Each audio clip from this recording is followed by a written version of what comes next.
The galaxy was a battleground, and humanity stood at the center of it all, an unassuming species amidst the stars. They had never meant to rise to power, let alone be caught in a war that threatened to decimate them. But the Galactic War, which began as a series of misunderstandings and political power grabs, was soon forced to change everything about humanity's place in the universe. It started innocuously enough. The Galactic Council, a coalition of powerful species who controlled the flow of trade, resources, and information, had grown tired of humanity's expanding influence. A species once regarded as weak, primitive, and insignificant, humans had swiftly advanced through the cosmos. They colonized new planets, cracked the secrets of faster-than-light travel, and, most alarmingly, proved themselves remarkably resilient in the face of disaster.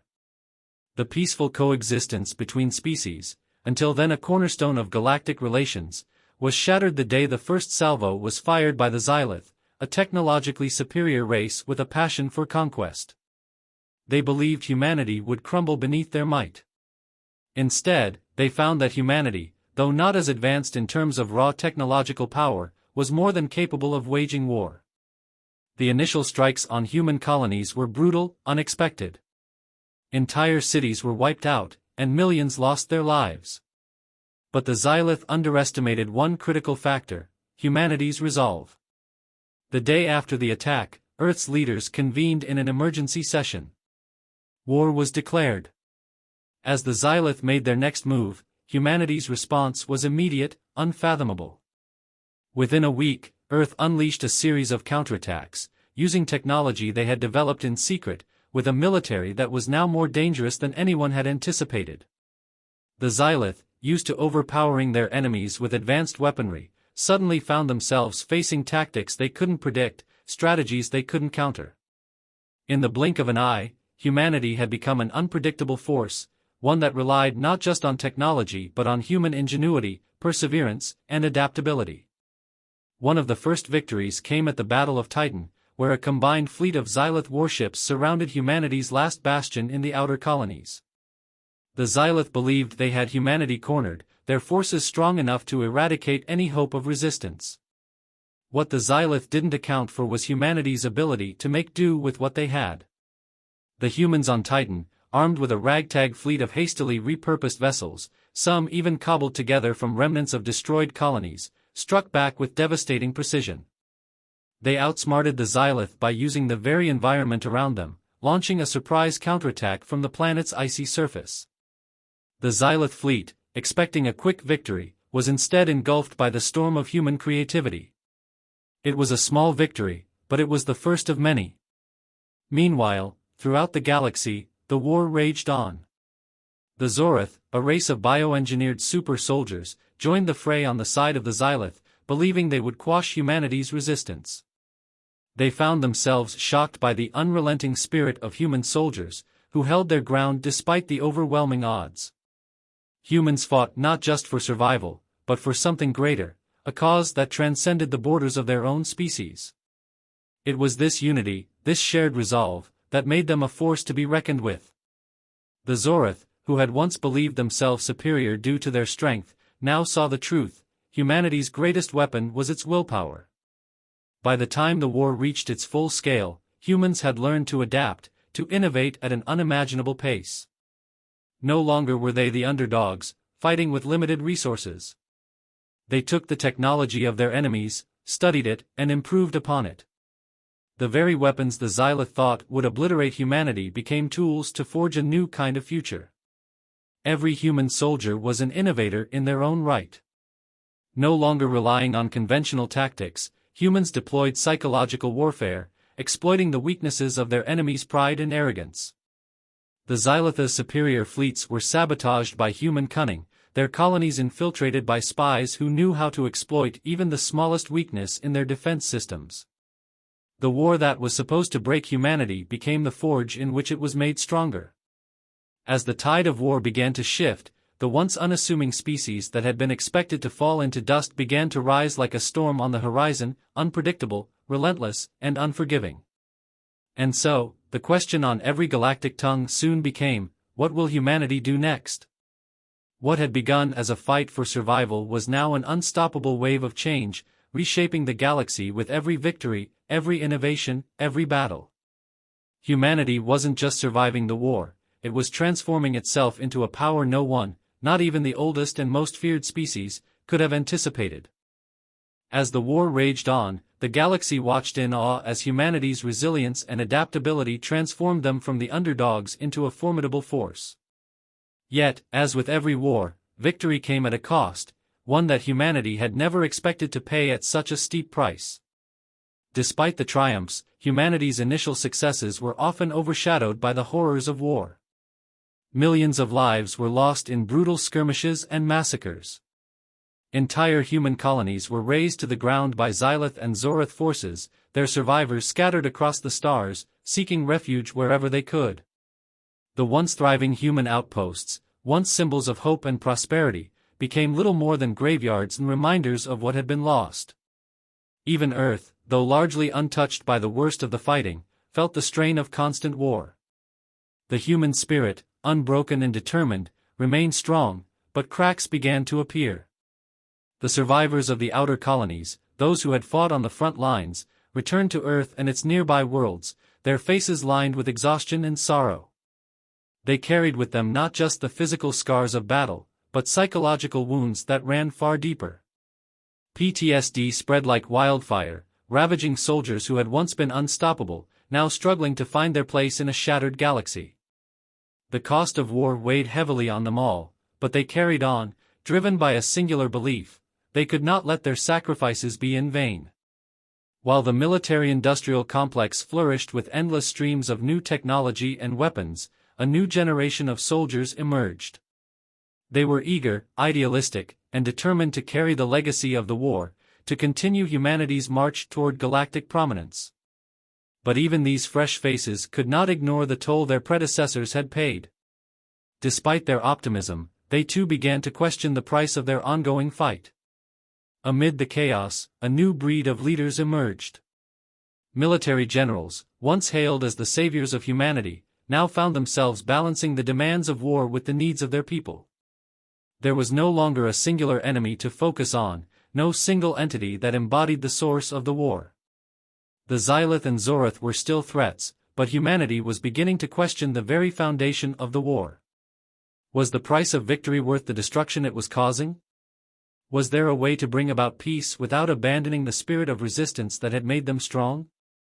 In the heart of the galaxy, humanity's leaders convened once more.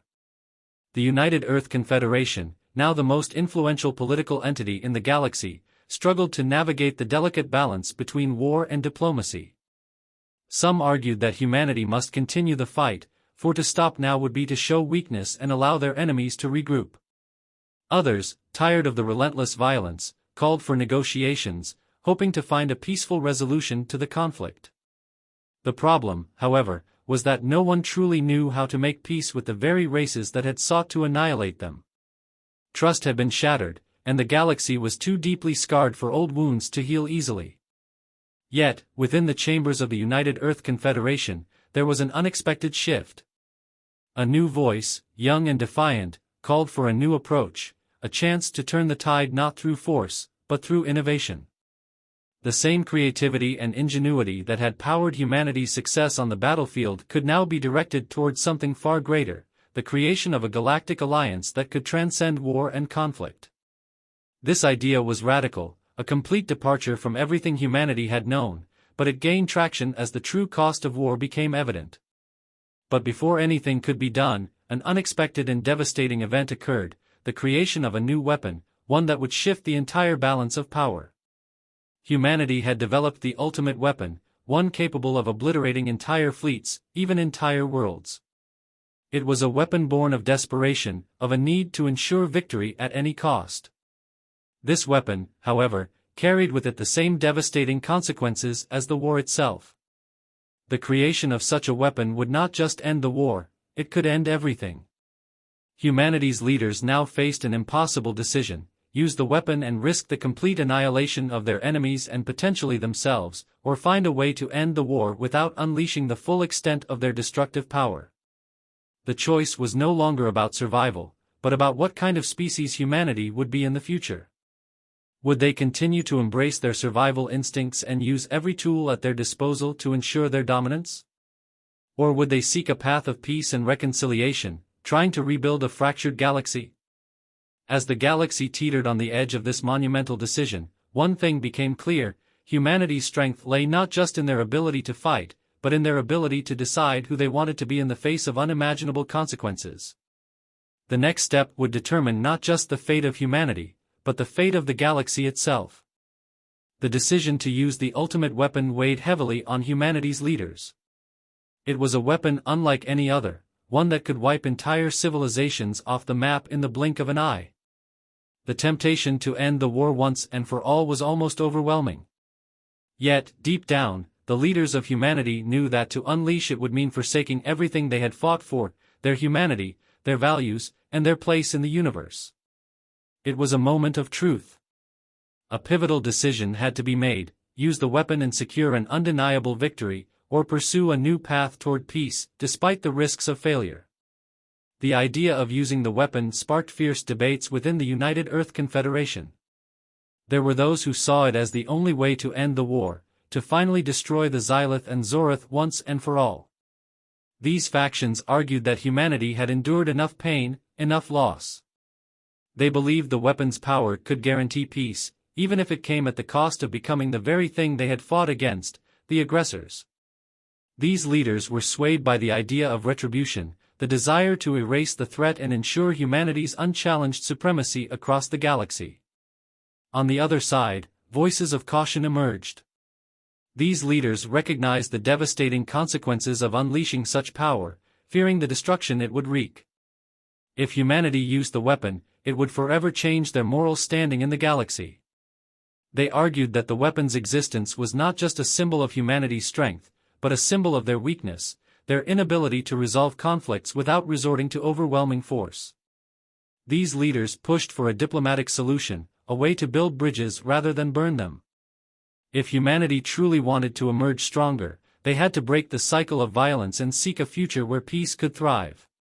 In the midst of this debate, one voice cut through the noise: General Alara Voss, a war hero known for her strategic brilliance and unyielding sense of duty. She had led humanity's most daring offensives and was revered for her unshakable commitment to the cause. But Alara had seen the horrors of war firsthand. She had lost comrades, friends, entire fleets, and she had come to a realization that others had not yet accepted: the true strength of humanity was not in their ability to destroy, but in their ability to rebuild. Alara proposed an audacious idea, one that could change the fate of the galaxy forever. Instead of using the weapon, humanity could use its immense power to create something entirely new: a galactic peacekeeping force, one composed of every species, united in a shared goal of preventing future conflict. She believed that humanity, with its unique ability to inspire, had the potential to be the architects of a new age, an age where cooperation and unity took precedence over destruction. At first, Alara's vision seemed impossible. The idea of peace between warring species, especially after the atrocities committed during the war, felt naive, even utopian. But as she spoke, something began to shift within the hearts of humanity's leaders. The constant cycle of violence had left them hollow, broken, and they now recognized that true strength didn't lie in dominance or annihilation, but in the courage to extend a hand rather than strike with a fist. Alara's plan wasn't without its challenges. It meant putting aside years of hatred and distrust, and facing the reality that some species would never be fully willing to forgive the atrocities committed during the war. But humanity's unique capacity for resilience, the ability to adapt, to rebuild, and to forge new connections, was now their greatest asset. They had already defied expectations: why couldn't they do it again? The first step in Alara's vision was to reach out to the Xylith and Zorith, those responsible for the war's escalation. It was a risky move. The Xylith, proud and unyielding, were deeply entrenched in their belief of superiority, and the Zorith were driven by the desire for power. But humanity had learned a key lesson in their fight for survival: their greatest strength wasn't in battle, but in diplomacy. Alara's proposal was simple: ceasefire, open dialogue, and the creation of a neutral galactic council, one that represented all species, not just the most powerful. Surprisingly, both the Xylith and Zorith agreed to a temporary truce. They had been battered by the war, their resources stretched thin. Though distrust ran deep, the idea of a peaceful solution, however far-fetched, had begun to take root. Humanity, having been on the front lines of this destructive conflict, now found itself in a unique position, not as conquerors, but as mediators. The path to peace would not be easy, nor would it be quick. The scars of war would take generations to heal. But humanity's role as the catalyst for change had begun. They weren't the victors of a bloody war, nor the aggressors imposing their will on the galaxy. They were something far more powerful, builders, healers, and architects of a new order. As the first peace talks began, a quiet optimism spread across the galaxy. Humanity, the species that had been on the brink of annihilation, was now standing at the threshold of a new era, one where the promise of peace, unity, and cooperation was no longer a distant dream, but a tangible reality. The galaxy had underestimated humanity before, and now, they were about to see the true strength of the human spirit, the ability to turn the tide of destruction and create something greater than anyone had ever imagined. As peace talks began, the galaxy held its breath. No one knew what would come of this fragile alliance, or if humanity's vision of a united galaxy was even possible. But for the first time in years, hope began to replace fear. The very species that had been on the brink of extinction were now in a position to reshape the future, if they could overcome their own biases and the ghosts of the past. The early stages of the negotiations were tense. Representatives from the Xylith, Zorith, and other galactic species filed into the newly established peace conference. Many were reluctant to sit at the same table, their memories of the war still fresh, their trust in humanity, whom they had once underestimated, non-existent. Yet humanity had done something no one thought possible, they had convinced their enemies to listen. At the heart of this unprecedented diplomacy was General Alara Voss, who had shifted from being a war hero to the face of humanity's future. She was no longer just a commander on the battlefield, she was a symbol of the potential for peace, someone who had led humanity through its darkest hour and now guided them towards something brighter. But there were those who still doubted. The Xylith and Zorith may have agreed to a temporary truce, but their representatives were hardly enthusiastic about the prospect of long-term peace. The Xylith still viewed themselves as the superior species, and the Zorith had a long history of conquest and subjugation that left them suspicious of any human-led peace initiative. Some factions within humanity's own ranks, too, were hesitant. After all, the pain of war still clung to them, and peace seemed like a far-off dream, impossible to achieve after so much bloodshed. The most difficult challenge was convincing the galaxy that peace could offer them more than war. After so many years of violence, fear, and resentment, how could anyone believe that cooperation and unity could replace the age-old cycle of conquest and revenge? The breakthrough came unexpectedly. At one of the most heated moments of the peace talks, when the Xylith ambassador threatened to walk out, it was a human diplomat, someone who had survived the devastation of the outer colonies, who stood up and spoke. He shared his story of loss, of watching his homeworld burn, of losing loved ones to the very same violence that had been inflicted on the galaxy for so long.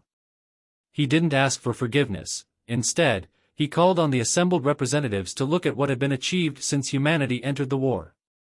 In just a few short years, humanity had brought back colonies from the brink, rebuilt shattered worlds, and helped to foster cooperation among species who had once been enemies. He pleaded for them to see that the galaxy had changed, and they now had the chance to build something far greater than any of them could achieve alone. His words struck a chord, not just with the Xylith and Zorith, but with every species in the room.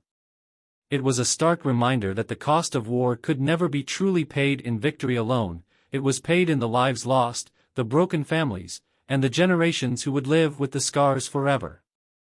The more they listened to humanity's plea for peace, the more they realized that humanity wasn't offering just the end of the war, they were offering a new way of thinking, a chance to escape the endless cycle of destruction. And so, the first steps toward a lasting peace were taken. Humanity's role as mediators was crucial. Alara, alongside her trusted allies, helped to facilitate the formation of the Galactic Peace Initiative, GPI, a council made up of representatives from every major species in the galaxy. The goal was simple: to ensure that future conflicts could be avoided by fostering dialogue and cooperation, while also providing a structure to address the complex issues that arose between civilizations. The initiative would work to build a galaxy based on trust, mutual understanding, and shared responsibility, a galaxy where no one species would be left behind or dominated by another. However, the path to peace wasn't without its obstacles. Sabotage attempts from fringe factions, both human and alien, sought to undermine the efforts at every turn. Some saw the peace talks as an opportunity to seize power for themselves, while others believed that humanity's rise to prominence had been built on the suffering of others and could not be allowed to continue. These rogue groups attempted to destabilize the peace process, attacking diplomatic convoys, spreading misinformation, and inciting violence on the fringes of known space. But with every attempt, humanity proved its resilience once more. The very qualities that had seen them through the darkest days of the war, ingenuity, resourcefulness, and an unbreakable will, came to the forefront. They did not rely on their weapons of mass destruction to quell these uprisings. Instead, they turned to the ideals they had embraced in the peace talks: communication, understanding, and action rooted in shared values. In the coming years, the galaxy would slowly begin to heal. It would not be a perfect peace, old wounds would take time to close, and old grudges would not fade overnight, but humanity had begun a process that would shift the very balance of the galaxy. Species that once saw themselves as enemies found common ground, while humanity, once a divided and war-torn race, emerged as the unifying force. Humanity had shown the galaxy that strength was not found in the destruction of one's enemies, but in the building of something that could transcend the wounds of the past. They had come to believe that, in order to survive, they must evolve, both as individuals and as a species. And with the creation of the Galactic Peace Initiative, humanity had taken the first step toward not just surviving the war, but thriving in its aftermath. The galaxy, once torn apart by the fires of conflict, now had the chance to grow together, as a collective, a family of species, united by the lessons of the past and the hope for a brighter future. The tides of change had begun to flow, and humanity was now at the helm of the future. The formation of the Galactic Peace Initiative, GPI, was hailed as a triumph of diplomacy, but the true test was yet to come. As the galaxy began to rebuild and the scars of war slowly faded into the past, a new challenge emerged: maintaining the fragile peace. Humanity, having been forged in the fires of war, now found itself tasked with protecting the very ideals it had fought for. The question was no longer how to win battles, but how to ensure that the peace humanity had brokered would endure. The first steps toward a peaceful galaxy were encouraging. The GPI's founding members, humanity, the Xylith, the Zorith, and dozens of other species, worked together to create a new interstellar order. Trade routes were reopened, once feuding colonies began to share resources, and a collective effort to rebuild devastated worlds began in earnest. The cooperation between species that had once seemed impossible now seemed natural, as humanity's role as mediator and peacekeeper gave them a unique position of influence. But peace, as they quickly discovered, was not a destination; it was a constant struggle to balance the needs and desires of countless diverse civilizations. The GPI was an ambitious project, and not everyone was willing to follow the path toward unity. The fringe factions, which had caused so much turmoil during the war, continued to sow discord, and with the rise of new, influential power players in the galaxy, the tenuous peace seemed more fragile with each passing day.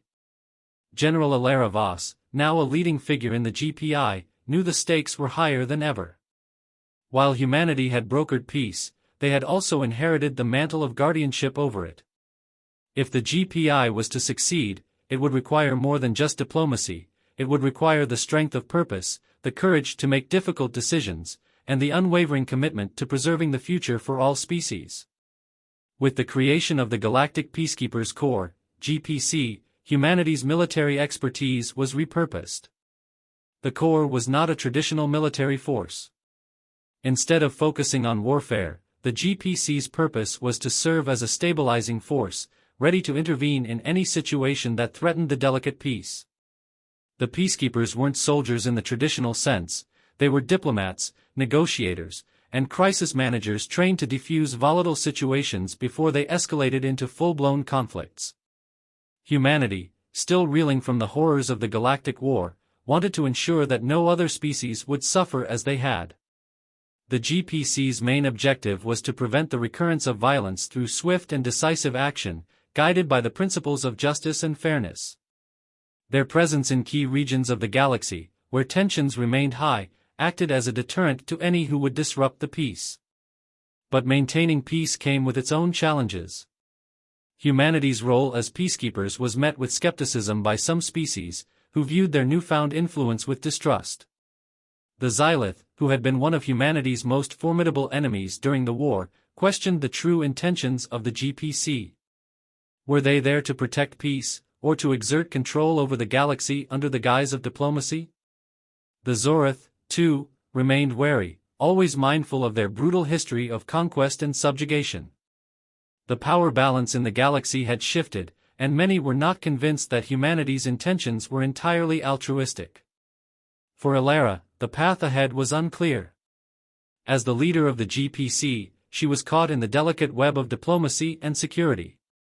The peacekeepers had to walk a fine line, acting as guardians of peace without overstepping their bounds and appearing as a new form of imperialism. Humanity's greatest challenge was not in confronting external enemies but in proving that their leadership could be trusted. Tensions came to a head when a crisis erupted on the border between the Xylith and Zorith territories. A border skirmish escalated quickly, with both sides accusing the other of aggression.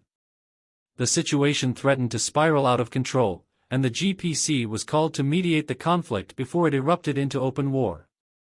Ilara knew the stakes. If the peacekeepers failed in this delicate operation, the galaxy could plunge back into chaos. She mobilized a team of the most skilled negotiators, strategists, and diplomats, all trained in the art of conflict resolution.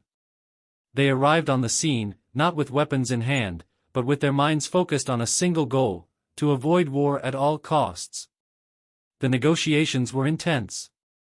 The Xylith ambassador, still bitter from their defeat during the war, accused the Zorith of breaching the peace treaty, while the Zorith blamed the Xylith for inciting the conflict. As each side became more entrenched in their positions, Ilara found herself struggling to maintain control. The decades of hatred and rivalry between the two species ran deep, and every word spoken seemed to drive them further apart. But Ilara, drawing on her experiences as a war strategist, recognized that the key to ending the conflict was not in convincing them to forget their history, it was in helping them see a future where both could coexist. She proposed a shared military presence along the border, with joint patrols from both the Xylith and Zorith, backed by a neutral GPC force. The goal wasn't to force them into cooperation, but to give them the opportunity to work together for mutual benefit, with the full support of the GPI. It was a bold move, one that many in the GPC feared might be seen as a sign of weakness. But after days of tense discussions, both sides reluctantly agreed to the proposal. The joint military patrols were established and peace was preserved, for now. As the situation de-escalated and tensions eased, Ilara stood before her team, exhausted but resolute. This was the true challenge of peacekeeping, not the battles fought with weapons, but the battles fought with patience, empathy, and compromise. Humanity had proven its capacity to lead, but the true test was in maintaining that leadership without becoming the very force of domination they had once fought against. The galaxy had changed. The war was over, but the work of ensuring peace had only just begun. Humanity had learned that the cost of peace was not measured in bloodshed, but in the effort to understand and respect those they once saw as enemies. The guardians of peace had been chosen. Now, it was time for them to protect the future, one decision, one action, one moment at a time. As the Galactic Peacekeepers Corps, GPC, settled into its role as the protectors of peace, the galaxy began to shift. Tensions between species were still present, but the hope for a peaceful future lingered in the hearts of many. Humanity had embraced its role as the architects of a new age, striving for unity among species that had once been locked in endless conflict. However, in the far reaches of the galaxy, there were whispers, a shadow growing in the dark corners of space. While the GPC had managed to avert full-scale conflicts, there was a deep undercurrent of distrust that refused to fade. The fringe factions, those who still clung to their old ideologies of war and conquest, remained active, lurking in the places where peace had yet to take root. Their influence spread in secret, seeking to undo the fragile peace humanity and the other species had worked so hard to establish. These rogue groups were known by many names: the Black Suns, the Scorched, the Voidborn, but they were united by one common belief, that the galaxy had been changed by humanity's rise to power, and they intended to take that power back by any means necessary. In the heart of the newly rebuilt Earth, General Alara Voss stood before the Galactic Council, her face etched with a weariness that only years of war and diplomacy could bring. The council chamber, once filled with optimism, now buzzed with whispers of instability. While the peacekeeping efforts were largely successful, the hidden threats had started to grow more audacious. Attacks on peaceful outposts, sabotage of GPC operations, and sudden, violent uprisings were becoming more frequent. But the worst came when a high-profile assassination shook the very foundation of the GPI.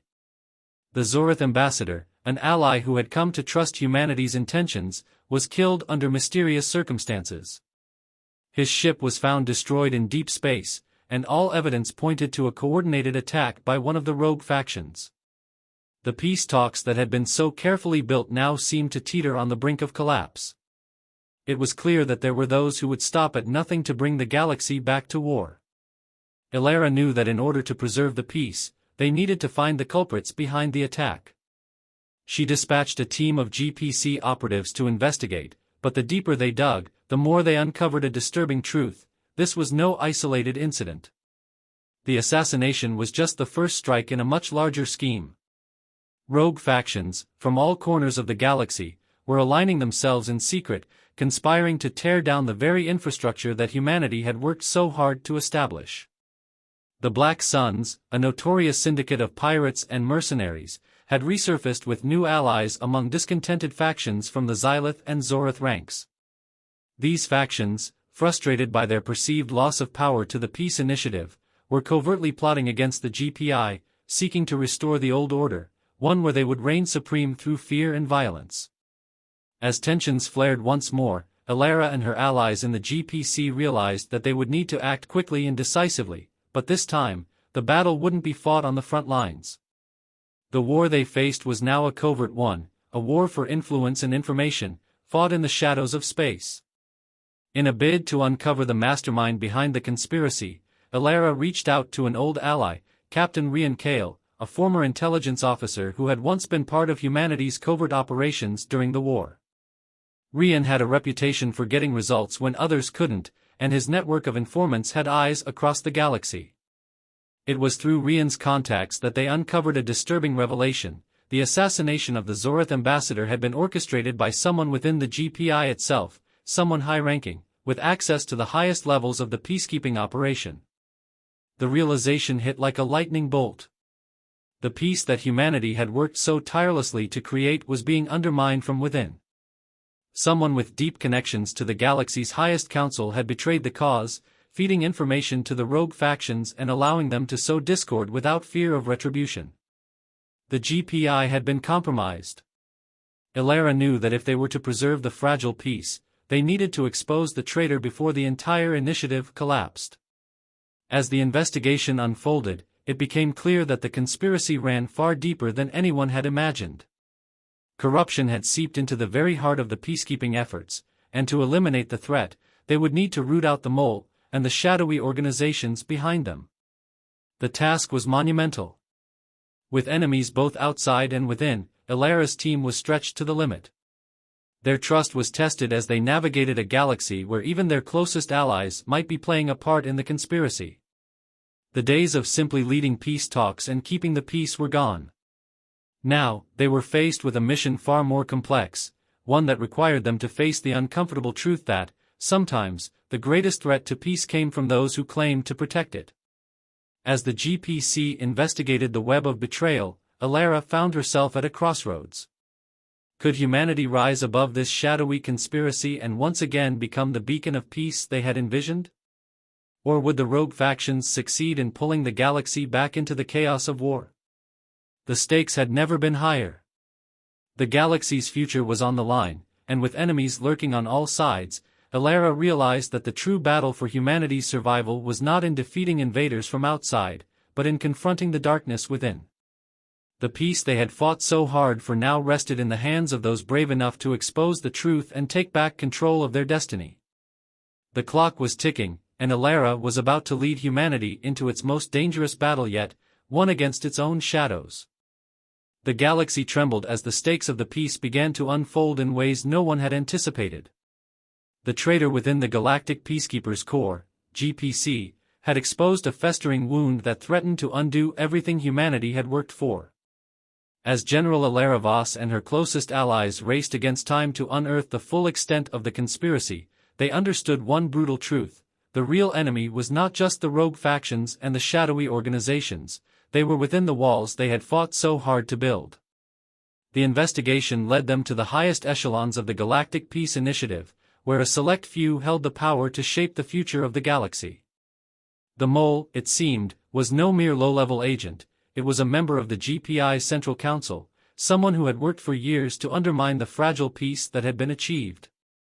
This revelation sent shockwaves through the peacekeeping ranks, with each discovery revealing deeper layers of manipulation, betrayal, and manipulation. Humanity had created a beacon of hope for the galaxy, but it was now under threat from those who had once believed in its cause. Elara knew that the time had come to make a choice: to destroy the conspiracy before it could spread any further, or risk allowing the galaxy to descend into chaos once more. The GPC was no longer just a symbol of peace, it had become humanity's last line of defense against those who would exploit their fragile unity for their own ends. As they closed in on the mastermind, Elara realized that the truth was darker than she could have ever imagined. The architect behind the conspiracy was none other than a former human officer, someone who had once fought alongside her in the war, Commander Idris Talon. He had been a trusted leader in humanity's rise, a brilliant strategist, and a symbol of humanity's military prowess. But Talon had never fully embraced the new peace. He saw humanity's rise as a betrayal of the ideals they had fought for, convinced that the galaxy would only know true peace through strength, and that strength could only be built by returning to the violent, survival of the fittest mentality that had once defined human existence. Talon had worked in the shadows, aligning himself with the Black Suns, the Voidborn, and rogue factions from across the galaxy. His plan was simple: destabilize the GPI by creating internal divisions, sow distrust, and reignite the flames of war. In his mind, this was the only way to ensure humanity's true dominance over the galaxy, to force the universe back into a natural order where humanity, as the fittest, could rise to the top once again. The peace humanity had brokered was a temporary illusion, one he intended to shatter. With this revelation, Elara was forced to make a heart-wrenching decision. She had fought alongside Talon, trusted him, and considered him a friend. Now, she faced the impossible task of stopping him from tearing apart the very fabric of the galaxy. But there was no room for hesitation. The survival of the peace, and the future of the galaxy, depended on it. The final confrontation came in the desolate reaches of the galaxy, where Talon had established his hidden base, an abandoned station at the edge of uncharted space. Elara and her team, composed of the most trusted members of the GPC, arrived in the dead of night, their ships cloaked in the shadows of space. They knew that the coming battle would not just be one of weapons, but of ideologies, of vision, and of conviction. Humanity's future would hinge on whether Elara could stop Talon from setting the galaxy on a path of self-destruction. As they infiltrated the station, Talon's voice echoed through the comms, his cold, calculating tone sending a chill down Elara's spine. "You've finally come, Elara. You always were the one who believed in this delusion of peace. But deep down, you know it was never meant to last. Look around you. The galaxy is chaos, always has been. You cannot change that. Humanity's strength lies in our ability to fight. And I intend to ensure that we never forget that." Elara's response was steady, but her heart raced. "Humanity is stronger than you think, Talon. It's not about fighting, it's about standing together. What you're offering is a future built on fear, division, and bloodshed. It's a future where we're all enemies again. I won't let that happen. The battle between them wasn't just physical, it was ideological.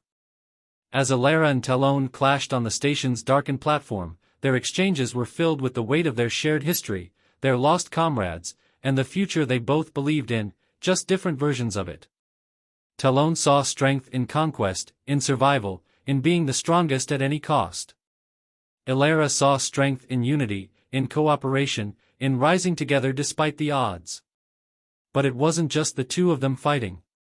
Their teams clashed in the corridors, a fierce but controlled battle of wills, with each side vying to assert their vision of the galaxy's future.